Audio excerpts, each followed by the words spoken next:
27 जून 1976 को air France की flight 139 हर बार की तरह इजराइल के तेल अवीव से पेरिस जाने के लिए उड़ान भरने को तैयार थी। तेल अवीव के बेन गुरियन इंटरनेशनल एयरपोर्ट पर फ्लाइट 139 में लगातार पैसेंजर्स को अपनी अपनी जगह पर बैठने की हिदायतें दी जा रही थी। फ्लाइट की कमान कैप्टन मिशेल बैकोस के हाथ में थी। सभी पैसेंजर्स के बैठने के बाद फ्लाइट अपने नियत समय पर टेक ऑफ कर जाती है। तेल अवीव से उड़ने वाली फ्लाइट 139 को ग्रीस की राजधानी एथेंस से होते हुए पेरिस पहुंचना था। एथेंस में हर रोज लैंड करके प्लेन में रिफ्यूलिंग की जाती और इस दौरान यहां से पेरिस जाने के लिए कुछ पैसेंजर्स इसी फ्लाइट का इस्तेमाल करते। आज एथेंस से इस फ्लाइट में 58 पैसेंजर्स का टिकट बुक था। इन्हीं 58 में से 4 लोग ऐसे भी थे जिनके इरादे नेक नहीं थे और वो एक खौफनाक घटना को अंजाम देने की फिराक में थे। लगभग 1.5 घंटे तक उड़ान भरने के बाद फ्लाइट एथेंस में लैंड करती है। लैंड करते ही प्लेन को रिफ्यूल किया जाता है। साथ ही कुछ नए पैसेंजर्स प्लेन में सवार होते हैं। रिफ्यूलिंग के वक्त फ्लाइट में काफी चहल पहल थी। कोई बातचीत का आनंद ले रहा था तो कोई नींद में मशगूल था। हर किसी को पेरिस पहुंचकर अपने परिवारजनों से मिलने की जल्दी थी, पर उन्हें कहाँ पता था कि ये खुशनुमा माहौल अब से कुछ ही पल बाद मातम में बदलने वाला है। जैसे ही प्लेन एथेंस से टेक ऑफ कर कुछ ऊंचाई पर पहुंचता है, अचानक से 4 हथियारबंद लोग उठ खड़े होते हैं। उनके हाथों में पिस्टल और हैंड ग्रेनेड्स थे। अचानक से प्लेन का माहौल खौफनाक रूप ले लेता है। बंदूकों को देखकर सभी पैसेंजर्स के पसीने छूट जाते हैं। कुछ ही समय में चारों हाईजैकर्स पूरी फ्लाइट को अपने कंट्रोल में ले लेते हैं। जहां पैसेंजर्स का चीखना शुरू होता है, वही एक हाईजैकर तेजी से कॉकपिट की तरफ दौड़ता है और पायलट पर बंदूक तानकर खुद को पायलट वाली सीट पर बैठ जाता है। 248 पैसेंजर्स और 12 क्रू मेंबर्स को लेकर उड़ी ये फ्लाइट 139 हाईजैक हो चुकी थी। हाईजैकर्स में से 2 आतंकी popular front for the liberation of Palestine के थे और बाकी के 2 वेस्ट जर्मनी के रेवोल्यूशनरी सेल RZ के मेंबर होते हैं, जिनमें से एक महिला भी थी। को पायलट की जगह पर बैठा आतंकी अब पायलट से फ्लाइट को पेरिस के बजाय लीबिया के बेंगाजी एयरपोर्ट ले जाने को कहता है। कई घंटों के लगातार उड़ान के बाद प्लेन को लीबिया के बेंगाजी एयरपोर्ट पर लैंड करवाया जाता है और वहां पर रिफ्यूलिंग करवाई जाती है। जिस वक्त बेंगाजी एयरपोर्ट पर प्लेन को रिफ्यूल किया जा रहा था, उसी समय एक ब्रिटिश बॉर्न इजरायली महिला पैट्रिशिया मार्टेल ने मिसकैरेज का बहाना करते हुए हाईजैकर्स को ये यकीन दिला दिया कि उसकी तबीयत बहुत ज्यादा खराब है। पैट्रिशिया की ये चाल काम कर गई और हाईजैकर्स ने उन्हें बेंगाजी एयरपोर्ट पर ही रिलीज कर दिया। इस महिला के फ्री होते ही इस हाईजैकिंग की खबर पूरी दुनिया में आग की तरह फैल गई। अब तक इजराइल को भी इस घटना की खबर लग चुकी थी। इस फ्लाइट में ज्यादातर पैसेंजर्स इजरायली ही थे, इसलिए इजराइल में हंगामा मच गया। हर पल बीतने के साथ इजरायली गवर्नमेंट पर अपने सिटीजन्स को रेस्क्यू करवाने का प्रेशर बढ़ता जा रहा था। इजराइल को पता था कि इतने सारे पैसेंजर्स को छुड़ाने के बदले हाईजैकर्स बड़ी डिमांड रखेंगे, इसलिए हाईजैकर्स की डिमांड के पहले ही इजराइल रेस्क्यू ऑपरेशन प्लान करने लगता है। यदि आप एक सक्सेसफुल बिजनेस को चलाना चाहते हैं तो बेशक आपको ओडू को देखना चाहिए। अपने बिजनेस को सक्सेसफुल खड़ा करने में ओडू आपके लिए एक परफेक्ट चॉइस है। ये एक all in one business management software है जिसमें आपको वो सब मिलता है जो आपके बिजनेस के लिए जरूरी है। इसे साइन अप करना बिल्कुल फ्री है और इसकी मदद से आप केवल एक प्लेटफॉर्म के जरिए ही अपने बिजनेस को 70+ एप्स के साथ आराम से चला सकते हैं। एग्जाम्पल के लिए आप इनके CRM ऐप को ही ले सकते हैं। ये आपको leads, client details, daily activities and pipeline को मैनेज करने में हेल्प करता है, वो भी एक सिंगल प्लेटफॉर्म से। ओडू CRM के जरिए आप एक ही जगह websites, online forms, events and other medium से लीड भी इकट्ठा कर सकते हैं। ओडू का इस्तेमाल करके आप आसानी से अपनी लीड्स को उनकी स्थिति के अनुसार पाइपलाइन में ड्रैग एंड ड्रॉप कर सकते हैं। इससे आपको कैनबान, लिस्ट, मैप जैसे कई व्यूज भी सुविधा में मिलती है, जिससे आप अपनी लीड्स को अपने बिजनेस की जरूरतों के अनुसार एफिशिएंटली मैनेज कर सकते हैं। आप अपने क्लाइंट्स के इंटरैक्शंस जैसे ईमेल्स, कॉल्स एंड नोट्स को भी एक ही जगह पर आसानी के साथ प्लेस कर सकते हैं और ये आपको हर एक क्लाइंट के लिए सभी एक्टिविटीज और जरूरी कामों को ट्रैक करने की सुविधा भी देता है। साथ ही आपको आपके टास्क को ऑटोमेट करने और इनसाइट रिपोर्ट को गेन करने में हेल्प करता है, ताकि आप देख सके कि आपके बिजनेस को आगे बढ़ाने में क्या काम कर रहा है और क्या नहीं। इन सब के अलावा ओडू की एक single app life time free है, जिसके साथ आपको होस्टिंग और सपोर्ट भी मुफ्त में मिलता है। तो अभी इनकी वेबसाइट को विजिट करें और इनके CRM को ट्राई करें। लिंक आपको डिस्क्रिप्शन एंड कॉमेंट में मिल जाएगा।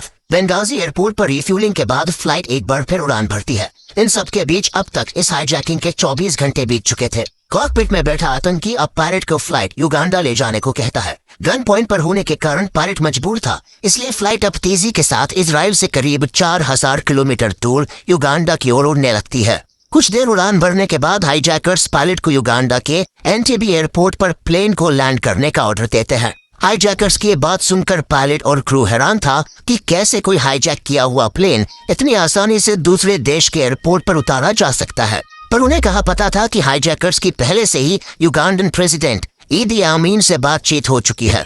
आखिरकार 28 मई की रात के करीब 3 बजे फ्लाइट 139 युगांडा के एंटेबे एयरपोर्ट पर लैंड करती है। एंटेबे एयरपोर्ट पर लैंड करते ही युगांडन आर्मी इस प्लेन को चारों ओर से घेर लेती है। प्लेन के लैंड करते ही पैसेंजर्स और क्रू मेंबर्स राहत की सांस लेते हैं।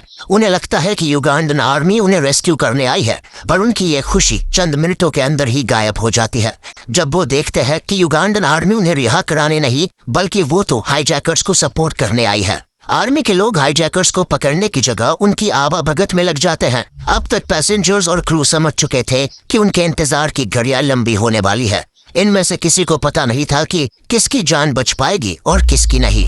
सभी के होश तब और उड़ गए जब उन्होंने देखा कि 5 और आतंकियों ने हाईजैकर्स को ज्वाइन कर लिया है, जिससे अब हाईजैकर्स की संख्या 9 हो चुकी थी और अब वो पहले से भी ज्यादा घातक हो चुके थे। लेकिन हद तो तब हो गई जब ईदी आमीन भी हाईजैकर से मिलने एंटेबे एयरपोर्ट चला आता है। एयरपोर्ट पर आते ही वो अपनी आर्मी को इन हाईजैकर्स की सिक्योरिटी देने का इंस्ट्रक्शन देने लगता है ताकि इजराइल युगांडा में कोई रेस्क्यू ऑपरेशन ना कर पाए। वैसे भी 4000 किलोमीटर दूर किसी भी देश के लिए अपनी सेना को भेजकर रेस्क्यू ऑपरेशन करना काफी डिफिकल्ट था, वो भी तब जब खुद युगांडन आर्मी द्वारा हाईजैकर्स को प्रोटेक्शन दिया जा रहा था। हाईजैकर से मिलने के बाद ईदी आमीन ऑर्गेनाइजेशन ऑफ अफ्रीकन यूनिटी की बैठक में हिस्सा लेने के लिए मॉरिशस निकल जाता है। इस दौरान इजराइल को भी प्लेन के युगांडा में होने के बारे में पता चल चुका था और इजराइल ईदी आमीन की हर एक्टिविटी पर नजर गड़ाए बैठा था।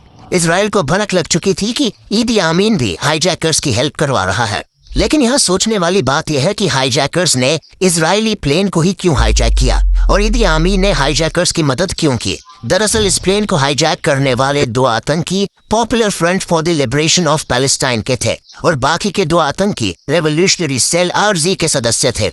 वो 53 कैदियों की रिहाई चाहते थे, जिनमें से सबसे ज्यादा 40 कैदी इजराइल की जेलों में बंद थे। वहीं दूसरी तरफ कभी इजराइल और ईदी आमीन में काफी अच्छी दोस्ती हुआ करती थी। जब ईदी आमीन युगांडा की सेना में मेजर जनरल हुआ करता था, तब इजरायली डिफेंस फोर्सेस ने उसे पैराट्रूपिंग की स्पेशल ट्रेनिंग भी दी थी। ये दोस्ती इस कदर मजबूत थी कि आगे चलकर जब ईदी आमीन ने युगांडा में तख्ता पलट किया, तब भी इजराइल ने अपने इंजीनियर्स और टेक्नीशियंस को भेजकर उसे भरपूर सहयोग दिया था। तख्ता पलट के बाद दोनों देशों के व्यापारिक रिश्ते भी काफी बेहतर हो गए थे और कई इजरायली युगांडा में बिजनेस करने के लिए भी गए। इसके बाद ईदी आमीन ने अपने पड़ोसी देश तंजानिया से युद्ध छेड़ा और इजराइल से हथियारों की मदद मांगी, पर इस बार इजराइल ने ईदी आमीन को मदद देने से इनकार कर दिया। इस बात से ईदी आमीन गुस्से से भर गया और अपने देश में रह रहे इजरायली लोगों को युगांडा से निकल जाने का आदेश दे दिया। इसके बाद उसने लिबिया के शासक गद्दाफी से अपनी नजदीकियां बढ़ाई और बदले में गद्दाफी ने उसे खूब हथियार दिए।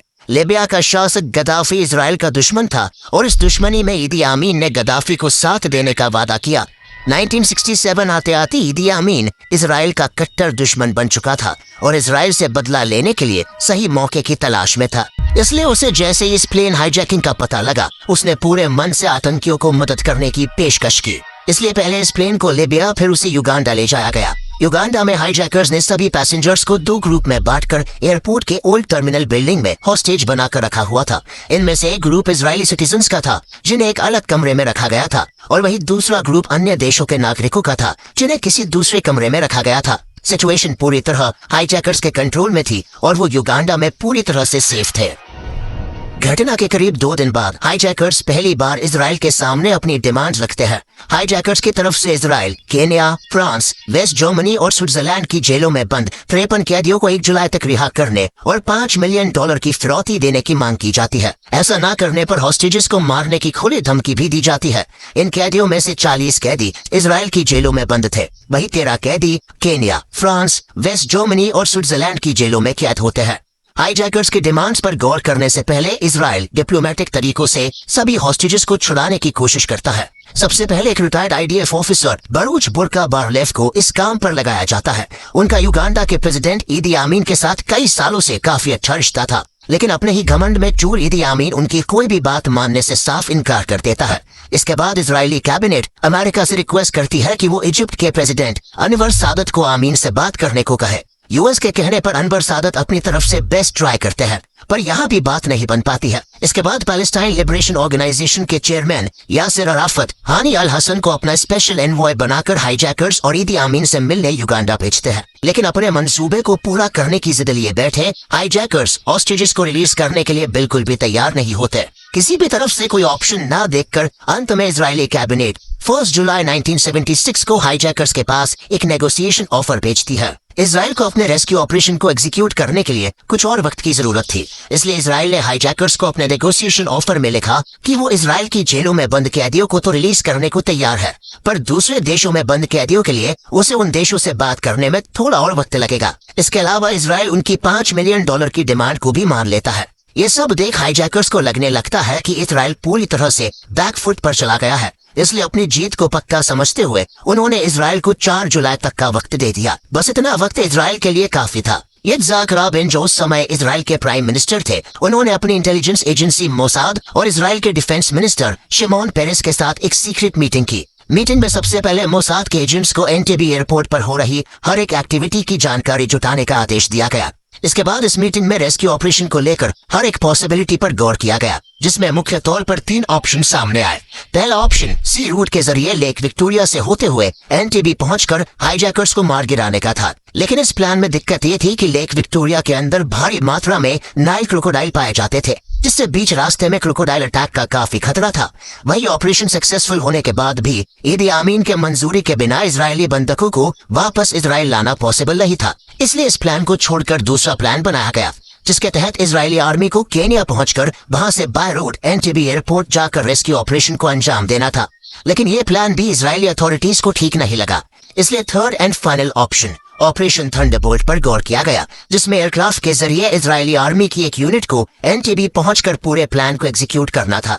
इजराइल के पास समय की भारी कमी थी, इसलिए ऑपरेशन थंडरबोल्ट को ही एग्जीक्यूट करने का फैसला लिया गया। इस ऑपरेशन के लिए इजरायली डिफेंस फोर्स के एलीट कमांडोज की यूनिट साइरेट मेटकॉल को चुना जाता है, जिसे योनाथन नेतन्याहू लीड कर रहे थे। पर युगांडा इजराइल से 4000 किलोमीटर दूर था, इसलिए ऑपरेशन में शामिल सभी एयरक्राफ्ट्स को बीच में कहीं रिफ्यूलिंग करना बहुत जरूरी था। रिफ्यूलिंग करवाने के लिए इजराइल को किसी ऐसे ईस्ट अफ्रीकन देश की जरूरत थी जो अपने देश में उसके एयरक्राफ्ट को घुसने की परमिशन दे दे। ऐसे में युगांडा का पड़ोसी देश केन्या इजराइल की मदद के लिए सामने आया। केन्या ने इस ऑपरेशन के लिए नायरोबी एयरपोर्ट पर इजरायली एयरफोर्स को लैंड करने की परमिशन दे दी। एक और जहां इजराइल रेस्क्यू ऑपरेशन को प्लान कर रहा था, तो वहीं हाईजैकर्स ने एक और चाल चलते हुए 30 जून और 1 जुलाई के बीच 148 ऐसे हॉस्टेजेस को रिहा करके पेरिस भिजवा दिया जो इजराइल के सिटीजन्स नहीं थे। ऐसा करके हाईजैकर्स अन्य देशों के इन्वॉल्वमेंट को खत्म करना चाहते थे, ताकि कोई और देश उनके खिलाफ कोई एक्शन ना ले। अब एनटीबी एयरपोर्ट पर केवल 106 इजरायली पैसेंजर्स ही बचे थे, जिससे साफ हो चुका था कि हाईजैकर्स केवल इजरायली सिटीजन्स को ही टारगेट कर रहे थे।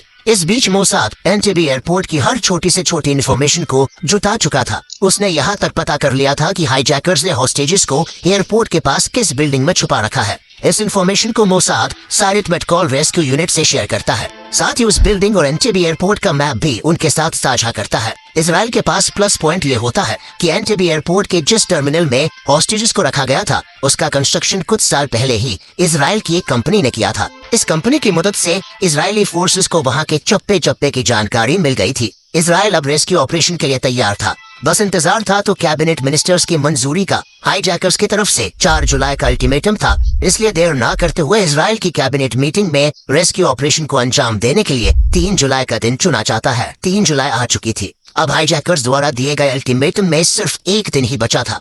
इजराइल को पता था कि अगर समय से ऑपरेशन को सक्सेसफुली नहीं किया गया तो उनके सभी नागरिकों की जान जा सकती है, इसलिए फौरन ऑपरेशन थंडरबोल्ट को शुरू कर दिया जाता है।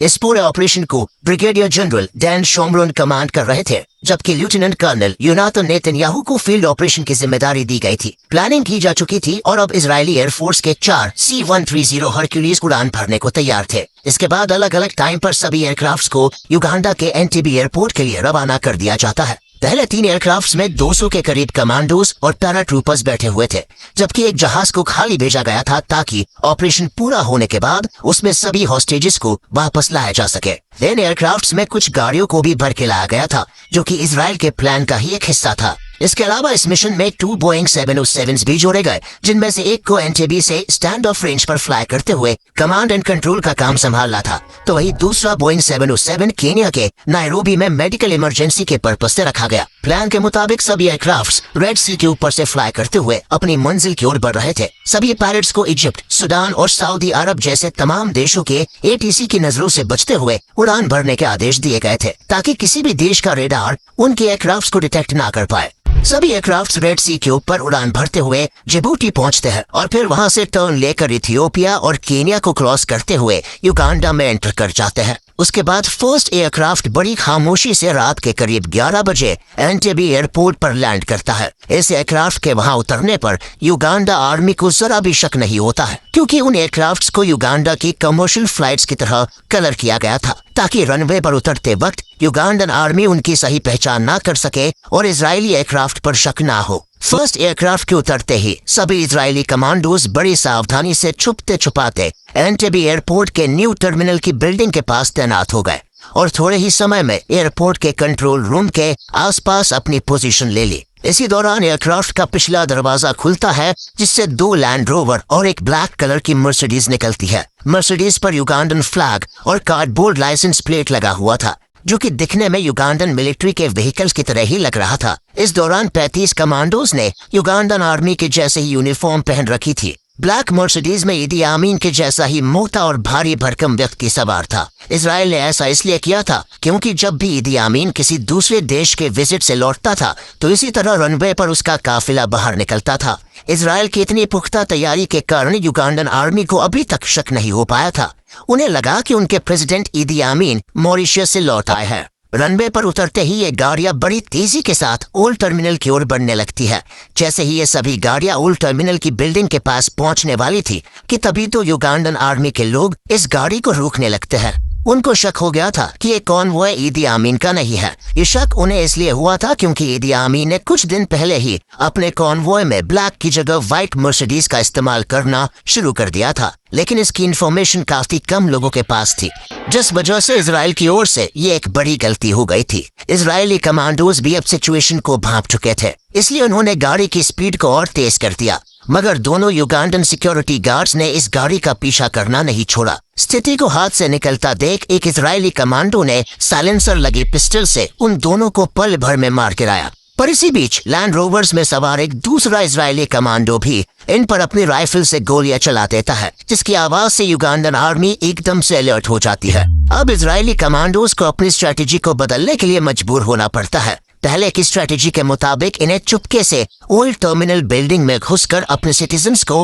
हाईजैकर्स के चंगुल से छुड़ाना था, पर अब उन्हें आगे बढ़ने के लिए युगांडन आर्मी से भी भिड़ना था। इसी बीच बाकी के कमांडोज और पैराट्रूपर्स से भरे 2 इजरायली एयरक्राफ्ट्स एंटेबी एयरपोर्ट पर लैंड करते हैं और तेजी के साथ सभी अपनी अपनी पोजीशंस लेते हुए आगे जा चुके कमांडोज को बैकअप देते हैं और रनवे और हाईजैकर्स की सिक्योरिटी में लगाई गई युगांडन आर्मी पर जोरदार फायरिंग शुरू कर देते हैं। उधर लैंड रोवर और मर्सिडीज से गए सभी कमांडो ओल्ड टर्मिनल की बिल्डिंग में हॉस्टेजेस को रिहा कराने पहुंच जाते हैं। इस दौरान तीनों एयरक्राफ्ट के इंजन को चालू रखा जाता है, ताकि जैसे ही रेस्क्यू ऑपरेशन पूरा हो फौरन वहां से टेक ऑफ किया जा सके।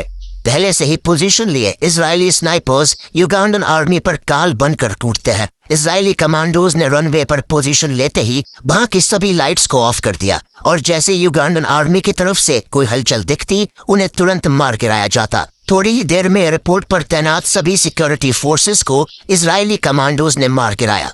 इस गोलीबारी और आमने सामने की लड़ाई में अब भी सभी इजरायली कमांडोज सेफ थे। उधर ओल्ड टर्मिनल पहुंच चुके कमांडोज ने उन चारों आतंकियों पर अटैक करना शुरू कर दिया, जिन्होंने बंदूक की नोक पर 106 इजरायली लोगों को बंधक बना रखा था।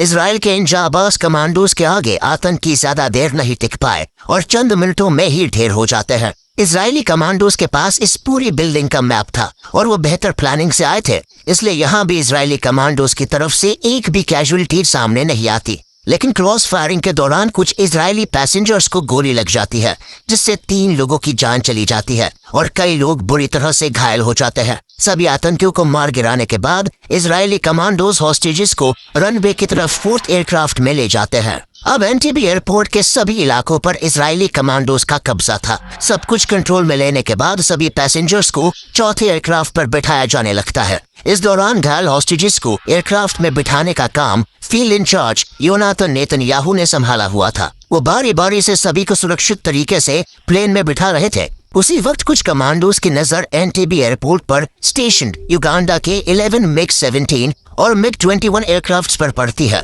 इजरायली कमांडोज ने फौरन उन सभी जहाजों को हैंड ग्रेनेड और बॉम्ब्स के जरिए तबाह कर दिया ताकि युगांडन एयरफोर्स उनका पीछा ना कर सके। अब तक सभी पैसेंजर्स चौथे एयरक्राफ्ट में सवार हो चुके थे और फील्ड इंचार्ज योनाथन नेतन्याहू ने अपने सभी कमांडोज को भी ग्राउंड छोड़ने का ऑर्डर दे दिया था। ग्राउंड पर अकेले खड़े योनाथन नेतन्याहू अश्योर करते हैं कि सभी इजरायली पैसेंजर्स, कमांडोज और ऑफिसर्स सेफली एयरक्राफ्ट में सवार हो चुके हैं। सब कुछ अश्योर करने के बाद योनाथन नेतन्याहू भी प्लेन में सवार होने ही वाले होते हैं कि अचानक से युगांडन आर्मी के कुछ सिपाही वहां पहुंचते हैं और उन पर अंधाधुंध गोली चला देते हैं। इस गोलीबारी में 2 गोली योनाथन नेतन्याहू को लगती है और वो शहीद हो जाते हैं। आगे चलकर इजरायली सरकार उनके बहादुरी के लिए इस ऑपरेशन का नाम बदलकर उनके नाम पर ऑपरेशन योनाथन कर देती है। इस घटना के 20 साल बाद 1996 में योनाथन नेतन्याहू का छोटा भाई इजराइल का प्राइम मिनिस्टर बनता है, जिन्हें हम बेंजामिन नेतन्याहू के नाम से जानते हैं। इस पूरे ऑपरेशन में केवल एक इजरायली कमांडर की जान गई थी। वहीं दूसरी ओर 7 हाईजैकर्स और 45 युगांडन आर्मी मारे गए। दोनों तरफ से चली भयंकर गोलीबारी और बम धमाकों के कारण इस ऑपरेशन के दौरान 3 हॉस्टेजेस की भी मौत हो गई थी, जबकि 10 हॉस्टेजेस गंभीर रूप से घायल हो गए थे।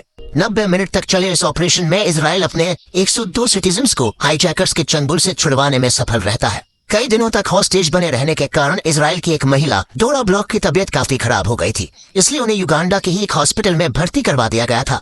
ऑपरेशन के दौरान इजरायली कमांडोज को डोरा ब्लॉक जिस हॉस्पिटल में भर्ती थी उसकी जानकारी नहीं थी, जिस कारण उन्हें रेस्क्यू नहीं किया जा पाता। इजराइल के इस ऑपरेशन में भारी शिकस्त खाने के बाद युगांडन अथॉरिटी अपना बदला हॉस्पिटल जाकर डोरा ब्लॉक की बेरहमी से हत्या करके लेती है। इस ऑपरेशन के बाद जैसे ही ईदी आमीन को मालूम चलता है कि उसकी अनुपस्थिति में इजराइल उसके घर में घुसकर अपने सभी हॉस्टेजेस को छुड़ा ले गया है, तो उसे अपने कानों पर विश्वास नहीं हो पाता है। उस समय ईदी आमीन की क्रूरता के किस्से काफी मशहूर थे। कहा तो यहाँ तक जाता है कि वो एक समय पर इंसानी मांस भी खाने लगा था। इस ऑपरेशन में केन्या ने इजराइल की हेल्प की थी। ये इन्फॉर्मेशन के मिलते ही ईदी आमीन का गुस्सा 7वें आसमान पर पहुंच जाता है। वो अपनी मिलिट्री को युगांडा में रह रहे सभी केन्या के लोगों को मार देने का आदेश दे देता है। इससे युगांडा में 245 केनियन को तड़पा कर मार दिया जाता है। इसके अलावा 3000 से अधिक केनियन को पकड़कर जेल में डाल दिया जाता है। ये सब ईदी आमीन की खिसियाहट ही थी। उसे इजराइल का इस तरह उसके देश में आकर और उसके सिपाहियों को मारकर सभी लोगों को रिहा कर ले जाना बर्दाश्त नहीं हो रहा था। वहीं पूरी दुनिया में इजराइल के इस डेयरिंग ऑपरेशन के बाद इजराइल की जबरदस्त तारीफ हो रही थी।